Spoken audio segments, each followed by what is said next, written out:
Let's talk now to more about the challenges and dangers facing aid workers in Ukraine. Megan Greenhalgh is from the International Medical Corps and joins me from Lviv now. Good evening to you.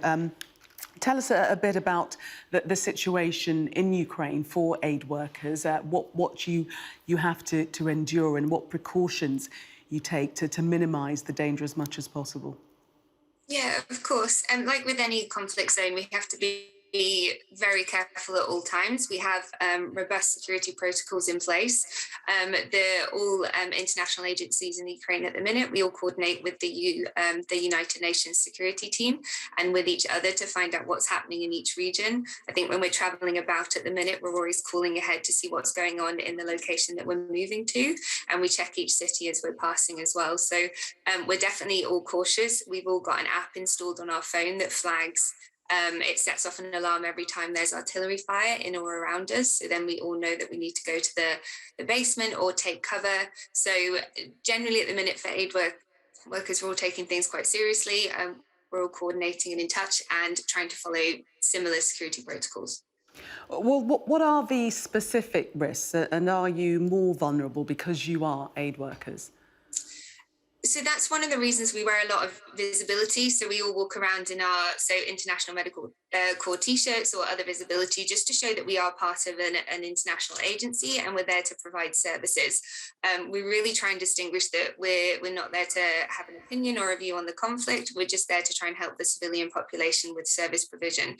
So that's something that's really, really key for us at International Medical Corps, and something that we make very clear from the start, so that we're not a target in those kind of scenarios. So for us, it's kind of mostly a situation where it can just be wrong place, wrong time.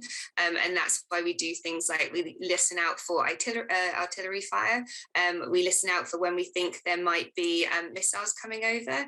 And then when we have any sort of suspicion or inclination that something might be happening, and our security team advises quite often, and then we'll all go to the basement or the nearest hard structure to take cover. And thus far, making it clear that you're a neutral party, has that been a sufficient defence? Has it always been a defence?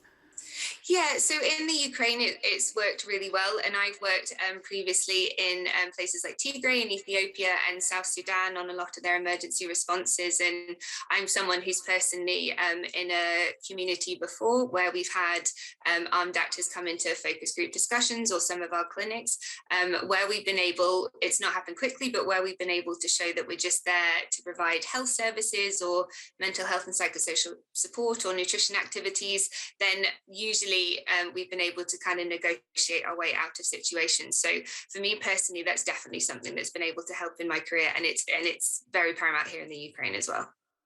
And presumably you're trained in negotiation skills, and that is vital, as you say. Yeah, so we all get trained in some form of negotiation skills, and then there's also a hostile and environmental awareness training course, and there's different providers of that. So usually all of us do some form of simulation before we come out, where we talk through what will happen at checkpoints and when we're moving, and the different security protocols as well. So we've usually had some form of simulation training before we've gone into conflict zones. And obviously you can't talk about the specifics of the two aid workers that we've named in the story today, but what are the general problems for those that aren't affiliated to larger organisations? I think that the challenge is they're just potentially going to become a target. I think for us at International Medical Corps, the staff that we send into conflict zones, we choose them very carefully. They are trained to be in conflict zones. They understand security protocols. They know how to move. And we've got a huge network. We're very integrated into the cluster systems. We're integrated with the United Nations. So we have a lot of things in place that are able to protect our staff. And for us here at International Medical Corps, that's a really big part of how we've managed to stay safe in a lot of situations. Okay, just before you go, I wonder if you can give us your assessment of the areas around the Donbass now, in terms of security, safety, and how you're able to operate, if at all. For us at the minute at International Medical Corps, so we're focusing on just providing health services and getting in medical supplies into the conflict-affected region.